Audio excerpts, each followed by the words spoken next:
Boa tarde, vamos iniciar o nosso estudo da série psicológica de Joana de Ângeles.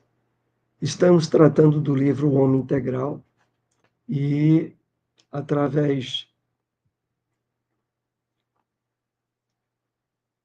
desse estudo, hoje iremos abordar, no capítulo 5, Doenças Contemporâneas, a parte referente a doenças físicas e mentais. Lembrando que o nosso estudo, ele tem as suas lições lá no canal no YouTube, você pode acompanhá-las e vamos assim, através de uma breve reflexão de uma mensagem de Emmanuel, iniciar as nossas reflexões dessa tarde. No livro Evangelho comentado por Emmanuel, as cartas de Paulo, a passagem da carta aos Gálatas, capítulo 5, versículo 1, que diz o seguinte: separamos aqui um parágrafo. A liberdade, segundo Cristo, é a felicidade de obedecer a Deus, construindo o bem de todos, ainda mesmo sobre o nosso próprio sacrifício. Porque somente nessa base estamos, enfim, livres para atender os desígnios do Eterno Pai.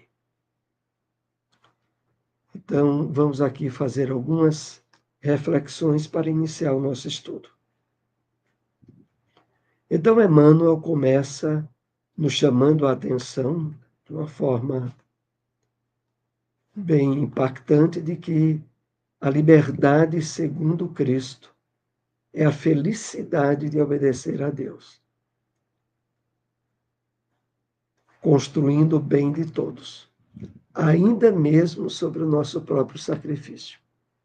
É evidente que para que absolvamos a compreensão dessa lição de Emmanuel, é imprescindível o nosso aprofundamento a respeito da realidade do mundo espiritual, das leis de Deus e do seu objetivo maior, que é a felicidade, a perfeição da criatura humana. Mas aqui, como Emmanuel coloca, ele faz uma referência direta à liberdade, à verdadeira liberdade, aonde nós possamos tomar decisões e atitudes sem estarmos sob o peso das influências do materialismo, dos desequilíbrios morais, comportamentais, nos quais muitas pessoas pensam-se livres por terem comportamentos que, na verdade, representam verdadeiras algemas e prisões à liberdade do seu espírito.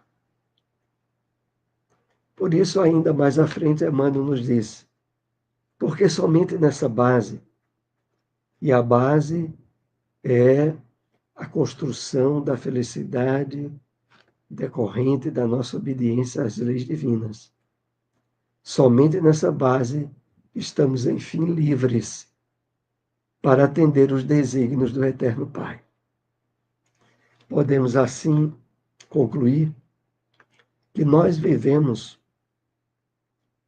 no meio de uma humanidade cuja liberdade é cerceada. Ela vive escravizada. Ela vive sob imposições de desequilíbrios e de vícios, nos quais julga, pensa encontrar a verdadeira felicidade. Mas sabemos que só através da vivência livre do nosso espírito, de todos esses grilhões de ilusões que prendem as pessoas e que associam nas tendências ególatras, associadas ao orgulho, à vaidade, como sendo a natureza da criatura humana, quando, na verdade, é o contrário. O Evangelho, através dos ensinamentos de Jesus, nos convidam, nos promovem a verdadeira felicidade. E essa verdadeira felicidade é sinônimo de liberdade real, do espírito que se impõe e que tem controle sobre o que pensa, sente e faz, que é o objetivo maior desses nossos estudos sobre a série psicológica de Joana de Ângeles, e que hoje abordaremos o item doenças físicas e mentais, do capítulo 5 do livro O Homem Integral. Vamos para o primeiro tópico que separamos do nosso estudo. A expressiva soma de enfermidades físicas e mentais atesta que o homem é um ser inacabado. A sua estrutura orgânica, aprimorada nos milênios da evolução antropológica, ainda padece a fragilidade dos elementos que a constituem.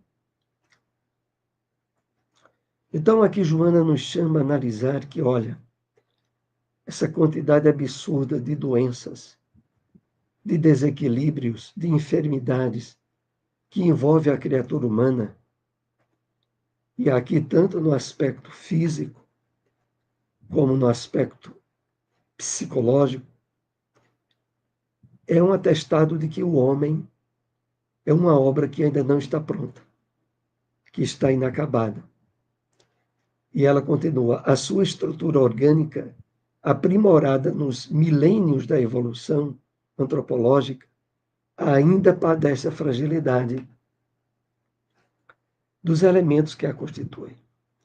É claro que essa fragilidade, esse império que as doenças e as enfermidades têm sobre o homem, é o resultado de ele ainda não ter se harmonizado com as leis divinas, de ele ainda não estar trabalhando adequadamente a sua verdadeira natureza, a natureza espiritual, de se deixar levar em termos de domínio por tendências, às vezes instintivas, outras vezes viciosas, e que parecem escapar-lhe do controle. No acesso de raiva, de fúria, abre-se portas a enfermidades graves, desde aquelas de ordem cardíaca a doenças que afetem outro órgão da criatura humana. Então, de uma forma geral, isso é um atestado de que o homem ainda está em processo de aperfeiçoamento, de libertação, de conquista dos verdadeiros valores que podem lhe dar plenitude e paz íntima, os valores de ordem espiritual.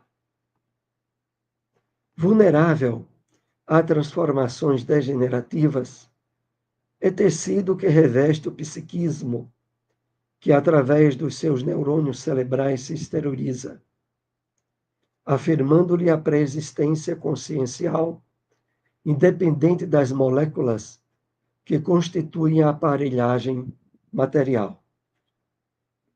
Então, refletindo um pouco mais aqui, essa fragilidade, essa vulnerabilidade às transformações degenerativas é tecido que reveste o psiquismo e que, através dos seus neurônios cerebrais, se exterioriza. Como havíamos colocado no exemplo de um grave desequilíbrio emocional acarretar doenças físicas, e isso é um fato atestado pela neurociência, que cada vez mais vai detectando as interações profundas que há entre psiquismo, emoção e consequências na estrutura orgânica do homem, como Joana aqui lembra,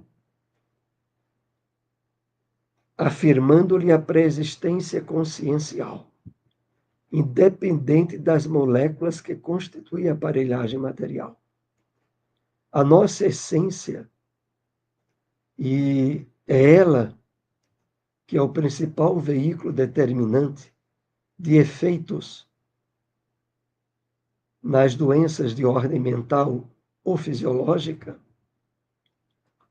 é pré-existente. Se expressa e vive, e já vivia antes da formação do corpo físico atual. E que por isso mesmo, por essa característica que evidencia a natureza verdadeira do homem, é lá que está a origem, o elemento causal de todas as desestruturas, das fragilidades e enfermidades que afetam o homem, como nós estaremos vendo ao longo desse estudo.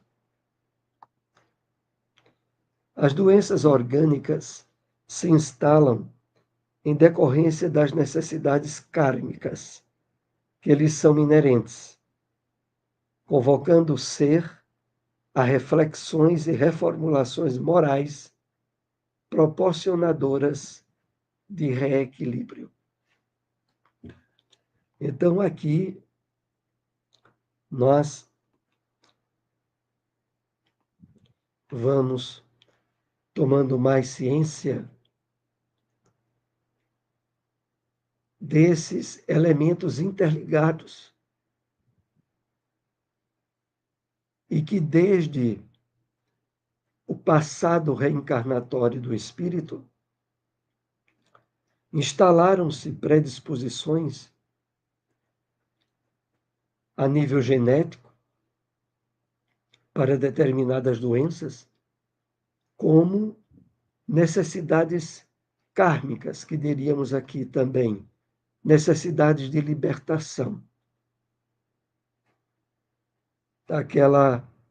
daquele quisto psíquico, daquela ferida, daquela doença, que não tendo sido devidamente tratada em encarnação anterior, volta a se manifestar através das doenças denominadas congênitas, convocando o ser a reflexões e reformulações morais proporcionadoras do reequilíbrio.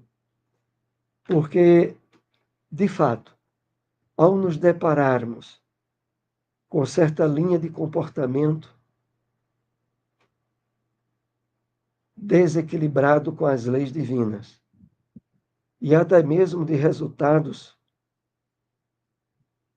físicos originados nesse comportamento nosso, se isso não é devidamente tratado e reequilibrado na mesma existência, torna-se fator propiciador para resgates futuros através dessas necessidades kármicas que Joana chama aqui a atenção. Prossigamos. Nas patologias congênitas, o psicossoma impõe os fatores kármicos modeladores, necessários à evolução, sob impositivos que impedem, pelos limites e injunções difíceis, a reincidência no fracasso.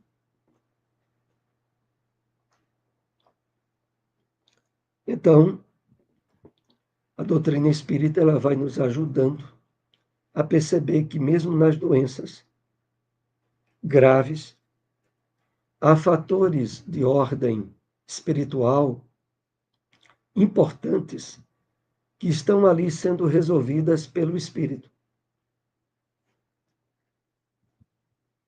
Inclusive no aspecto de dificultar reincidência em mesmos erros já cometidos em existências passadas. Às vezes a pessoa, por exemplo, foi um fumante inveterado durante dezenas de anos e desencarna com a idade bem avançada, onde aparentemente não houve nenhuma repercussão das doenças provenientes daquele vício na vida atual. Mas não poucas vezes isso significará, em reencarnações próximas, o surgimento desde a fase infantil de problemas relativos aos órgãos respiratórios e outros, como medida cautelatória para que aquele espírito não repita aquele erro, ao mesmo tempo em que serve de drenagem às energias deletérias que foram conservadas pelo espírito durante o vício do qual ele, na existência presente, não se lembra, mas pelo tipo de experiências, de dificuldades e problemas que a vida lhe traz, ele pode analisar e chegar a deduções seguras.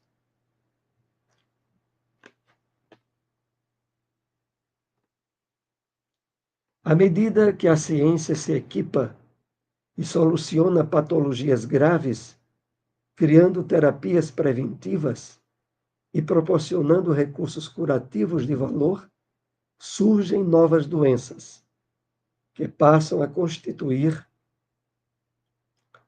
tremendos desafios. Isso aí é uma decorrência natural do fato de que o homem progride de uma forma intensa em termos científicos, tecnológicos, aonde o tratamento, a cura para inúmeros males que afetavam a criatura humana são descobertos e são debelados.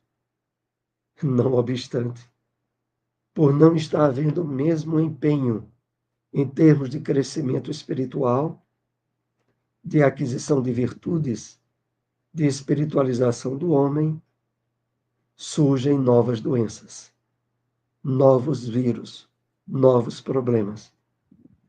Exatamente porque a causa geratriz de tudo isso, que é o espírito do homem, continua doente.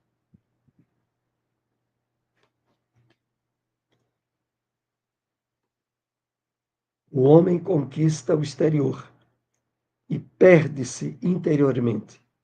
Avança na horizontal do progresso técnico, sem o logro da vertical ética. No inevitável conflito, comodidade e prazer, sem harmonia interna, desconecta os centros de equilíbrio e abre-se a agentes agressores novos, desorganizando fisicamente. Então é isso que estávamos comentando. É necessário que o homem busque, com a urgência possível,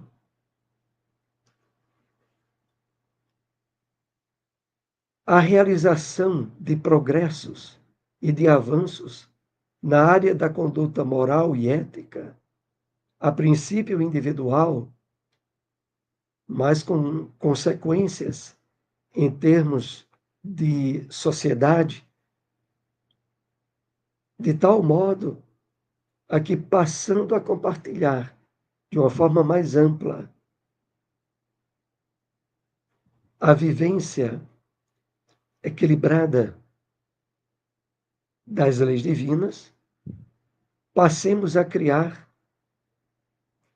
verdadeiros antídotos definitivos para as doenças e problemas que passariam então a não ser mais necessários para a criatura humana. Mas é evidente que para que isso aconteça, todo um trabalho de despertamento interior, de vivência do bem e da caridade, de espiritualização plena, precisará ser estabelecido. Podemos facilmente concluir, em mundos mais elevados do que a Terra, aonde a vivência do bem, da fraternidade, da solidariedade estão em patamares bem mais adiantados, há desnecessidades de inúmeras doenças que fazem parte do cardápio do mundo de provas e expiações, lá não existe, porque não há necessidade. Mas aqui entre nós ainda continua essa necessidade.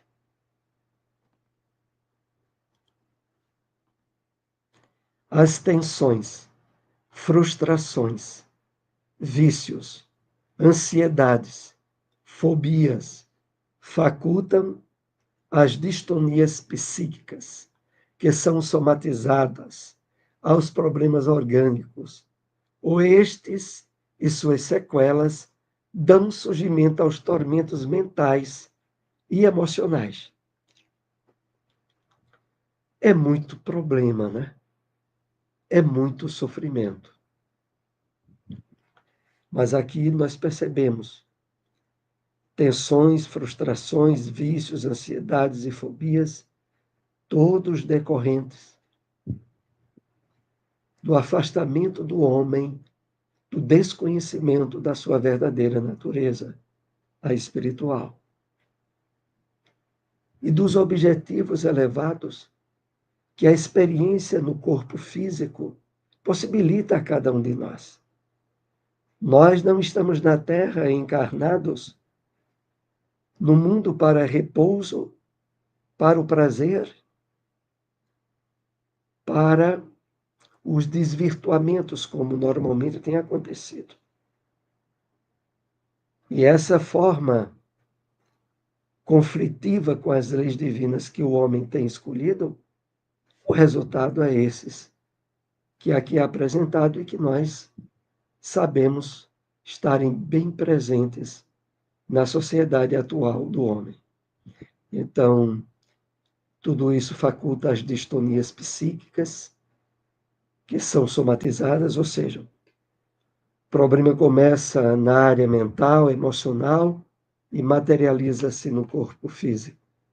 Torna-se doença detectável.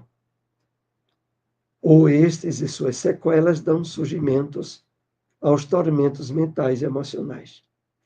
Quando esses desequilíbrios, ocasionados por vícios, frustrações, fobias, não se exteriorizam em doenças orgânicas, se exteriorizam nos tormentos mentais e emocionais, fomentando aquilo que tem feito cada vez mais parte da sociedade materialista em que vivemos. A pandemia de depressão e de ansiedades.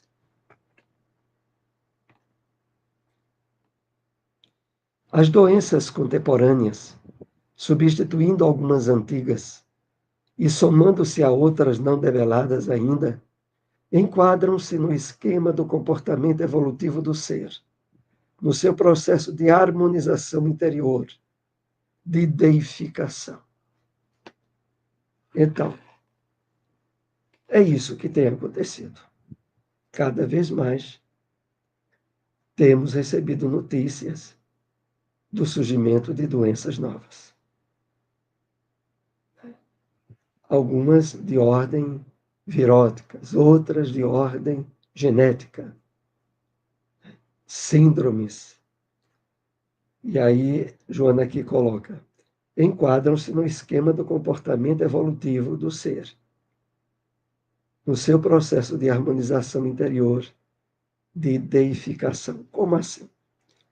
Joana que lembra que todo esse campo de distúrbios e de sofrimentos, eles têm um objetivo educativo, pedagógico, de resgate,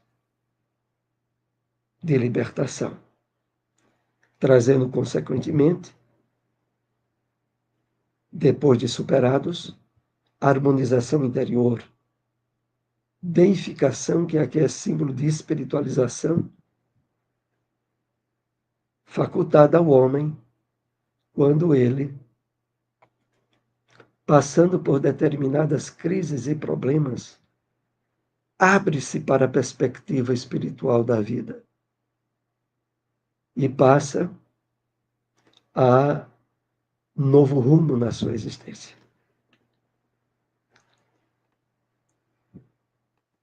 Na sua essência, a energia pensante possui os recursos divinos que deve exteriorizar. Para tanto, a semelhança de uma semente, quando submetida à germinação, faculta a eclosão dos seus extraordinários elementos, até então adormecidos. Então, na nossa essência, no nosso eu profundo, nós possuímos recursos divinos que precisam, que devem ser exteriorizados. Mas a semelhança de uma semente que precisa, que quando submetida à germinação, faculta a eclosão dos seus elementos, até então adormecidos.